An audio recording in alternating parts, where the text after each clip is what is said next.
everyone, I just had this great idea to show everybody how to do some artwork on the cheap because I was doing something for a client and I wanted to share it with you before I actually give it to the client.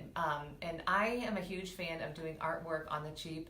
I have a hard time, I think a lot of people have a hard time with artwork, what to do, what to frame and stuff without spending a ton of money, but also making it unique and not going right into Hobby Lobby or TJ Maxx and finding, I like Gordman's, people go in and buy like a bunch of stuff and it all kind of looks the same.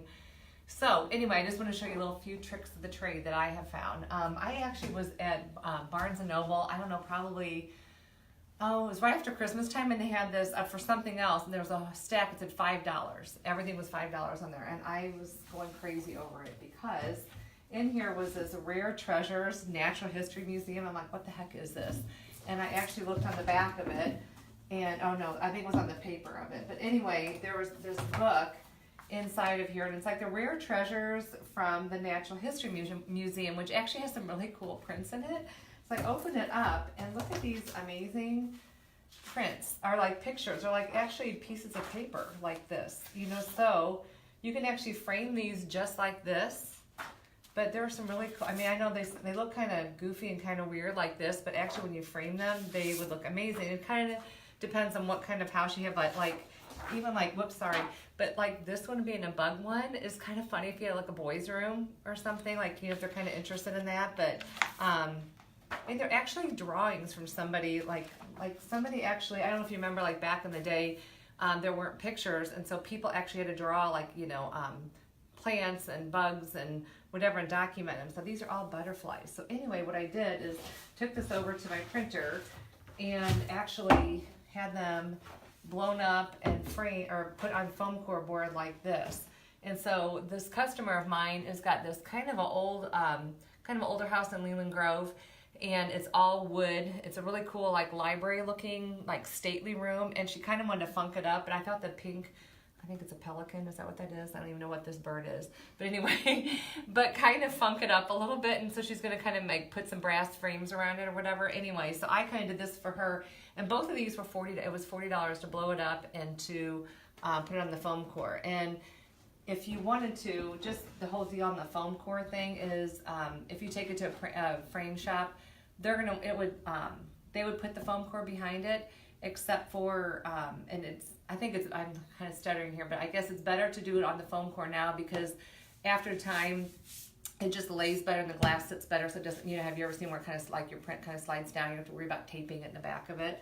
The other thing that I have done too, well actually, here's my DIY project. Actually for this very client that I did these for, I was going through some of her old frames and she was getting rid of this. It was kind of an ugly black brass, kind of weird brown brass thing. So I kind of did a little trade with her and did a paint consultation, and she gave me this frame, and I spray painted it and covered the material in fabric, which I know a lot of people do, but just I'm always trying to think of something cheap because I'm kind of a cheap designer, I guess. I do things I would say inexpensively, not cheap. How's that? But anyway, I'm waiting to get this hung up there. But anyway, and then the other thing is calendars, which, believe it or not, have got some amazing pictures. This was also on that $5 table. So I have all these, look how this artwork is, these actual pictures, and whoever does these these photographs are usually National Geographic or something like that. So you can take these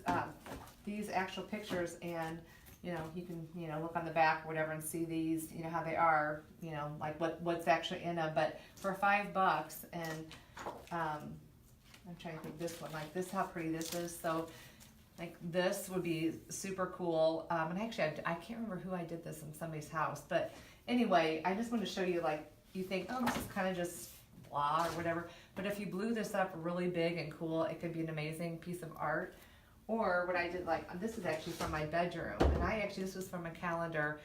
And so what I did, this was, if you can imagine, it was this size, and so there was a bunch of green in the background, and I actually wanted the mat being larger and kind of just wanted this green showing, and it's